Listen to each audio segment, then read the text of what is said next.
5월 8일 목요일 민수기 20장 22절로 29절까지 말씀입니다. 이스라엘 자손 온 회중이 가데스를 떠나 호르산에 이르렀더니 여호와께서 에돔 땅 변경 호르산에서 모세와 아론에게 말씀하시니라. 이르시되 아론은 그 조상들에게로 돌아가고 내가 이스라엘 자손에게 준 땅에는 들어가지 못하리니 이는 너희가 무리바 물에서 내 말을 거역한 까닭이니라. 너는 아론과 그의 아들 엘라사를 데리고 호르산에 올라 아론의 옷을 벗겨 그의 아들 엘라살에게 입히라. 아론은 거기서 죽어 그 조상에게로 돌아가니라. 모세가 여호와의 명령을 따라 그들과 함께 회중의 목전에서 호르산에 오르니라. 모세가 아론의 옷을 벗겨 그의 아들 엘라살에게 입히매 아론이 그 산 꼭대기에서 죽으니라. 모세와 엘라살이 산에서 내려오니 온 회중 곧 이스라엘 온 족속이 아론이 죽은 것을 보고 그를 위하여 30일 동안 애곡하였더라. 아멘. 오늘 본문의 사건은 어제 본문에 뒤이어서 일어난 사건인데요. 어제 본문을 잠깐 살펴보면 모세가 에돔 왕의 대로로 이스라엘 백성이 통과하게 할 수 있도록 허락해달라라고 요청했을 때에 에돔 왕이 거부하게 됩니다. 이에 모세는 이스라엘 백성을 이끌고 가데스를 떠나 호르산에 이르게 되었는데 이 호르산은 가데스에서 아라바 광야로 통하는 길목에 위치한 산입니다. 이 산에서 하나님께서 모세와 아론에게 이렇게 말씀을 하셨는데 아론은 그 조상들에게로 돌아가고 히브리인들이 죽는다는 표현을 그 조상들에게로 돌아가고라고 하는데요. 우리나라도 죽으면 돌아가셨다라고 하는 것처럼 이제 아론이 호르산에서 죽게 될 것을 하나님께서 말씀하십니다. 이어서 내가 이스라엘 자손에게 준 땅에는 들어가지 못하리니 이는 너희가 무리바 물에서 내 말을 거역한 까닭이니라 라고 말씀을 하십니다. 잘 아시겠지만 민수기 20장 1절에 보면 미리암이 죽는 기사가 기록이 되어 있고요.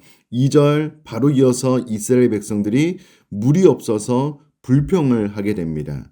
미리암이 죽고 난 다음에 얼마의 시간이 지나서 이스라엘 백성들이 불평을 하게 되었는지는 기록이 되어져 있지 않아서 알 수는 없지만 그렇게 멀지 않은 시간이었을 것이다 라고 생각을 해보면 아마도 모세와 아론은 그가 출애굽 가운데 동역해서 이스라엘 백성을 이끌어냈던 그의 누나이고 선지자였던 미리암의 죽음은 아마 마음속에 큰 슬픔을 가져다 주었을 것입니다.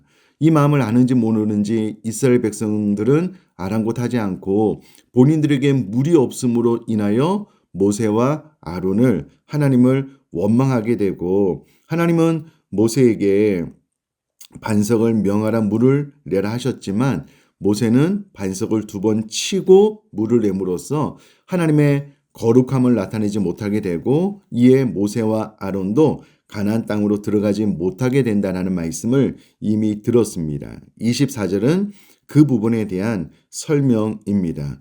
아론이 가나안 땅에 들어가지 못하게 되니 하나님께서 이제 모세에게 아론과 그의 아들 엘라사를 데리고 호르산에 오르라 라고 말씀을 하시고 이제 아론의 옷을 벗긴다라는 것은 지위나 신분을 벗긴다라는 의미를 가지고 있는데 이제 아론의 지위나 신분이 그의 아들 엘르아살에게로 가야 된다라고 이야기를 하십니다. 그리고 26절에 아론은 거기서 죽어 그 조상에게로 돌아가게 되고요. 이 27절에 모세가 여호와의 명령을 따라 그들과 함께 여기서 말하는 그들은 아론과 엘르아살이고요. 회중의 목전에서 호르산에 올랐다라고 27절에 기록이 되어져 있습니다. 28절에 하나님의 명령대로 모세가 아론의 옷을 벗겨 그의 아들 엘르아살에게 입히게 됨으로써 아론이 가지고 있었던 지위나 신분을 이제 엘르아살에게 전해주게 되었고요. 아론이 그 산 꼭대기에서 죽게 됩니다. 아론이 호르산에서 죽을 때 나이가 123세였고요. 아론이 죽게 되므로 호르산에서 모세와 엘르아살만이 내려오게 되었습니다. 29절에 온 회중이 이스라엘 온 족속이 아론이 죽은 것을 보고 그를 위하여 30일 동안 애곡했다라고 기록이 됨으로써 오늘 본문이 마무리가 되어지고 있습니다. 저는 오늘 본문을 통해서 저 스스로에게 강한 도전이 되는데요. 아론을 잠시 생각을 해보면 아론이 하나님께 대제사장으로 부름을 받고 그의 자손들이 하나님께서 허락하신 이 사역을 감당을 할 때에 우리 성도님 잘 아시는 것처럼 아론의 두 아들 장자와 차자 나답과 아비후가 하나님 앞에 다른 불을 들이다가 하나님의 불로 인하여 죽게 됩니다. 또 아론은 인간적으로 생각을 하면 그의 누나가 죽은 지 얼마 되지도 않았는데 아론과 모세의 마음은 단일도 조금도 생각하지 않고 단순히 그들이 물이 없어 불평하는 모습을 보고 아마 모세와 아론 마음속에 혈기와 불편한 마음이 생겨날 수도 있었을 것 같습니다. 이에 반석에게 명하여야 되는데 반석을 2번 침으로써 혈기를 나타내고 또 하나님의 거룩함을 나타내지 못해서 모세와 아론도 가나안 땅에 들어가지 못하게 됩니다. 저는 이 말씀을 통하여 하나님께서 하나님의 지도자들에게 요구하시는 수준, 삶, 이것이 얼마나 대단한 것인지 높은 것인지 알게 되었고 또 모세와 아론이 자신의 누이가 죽은 것은 안타깝지만 그래서 이스라엘 백성들이 자신의 마음을 헤아려 주지 못한 것 아쉽지만 그럼에도 불구하고 하나님의 일을 감당함에 있어서는 철저히 자신의 감정을 잘 갈무리하고 하나님의 뜻에 온전히 순종해야 된다라는 것을 본문을 통해서 다시금 마음속에 새기게 되었습니다. 그러니 아론의 입장에서 보면 하나님의 섬김에 있어서 다른 불을 들이다가 장자와 차자가 죽었습니다. 본인도 잠깐의 감정을 갈무리하지 못하고 하나님의 거룩함을 나타내지 못하였기 때문에 그 오랜 수고로 인하여 가나안 땅에 들어갔어야 되는데 가나안 땅에 들어가지 못하고 대제사장직을 엘르아살에게 물려주고 그는 123세의 나이에 호르산에서 생애를 마감하게 됩니다. 저는 이것을 통해서 보건대 정말 하나님께서 하나님의 지도자에게 요구하시는 수준과 삶이 높구나. 그러므로 저 또한 이 본문 앞에 내가 어떠한 결심으로 이 목양을 해야 되는지 라는 것을 다짐하게 되었습니다. 그런데 사랑하는 성도님들, 저뿐만 아니라 우리 모두가 신약에는 만인 제사장 설을 따름으로 우리가 하나님의 거룩한 백성, 하나님의 제사장이다라고 고백을 한다면 오늘 본문 말씀은 저에게만 주시는 말씀은 아닐 것입니다. 그러니 사랑하는 성도님들, 오늘 본문 말씀을 통해서 내가 하나님을 섬김에 있어서 어떠한 수준, 어떠한 삶, 어떠한 결심이 있어야 되는가라는 부분을 오늘 본문 말씀을 통해서 잘 마음속에 새기셨으면 좋겠습니다.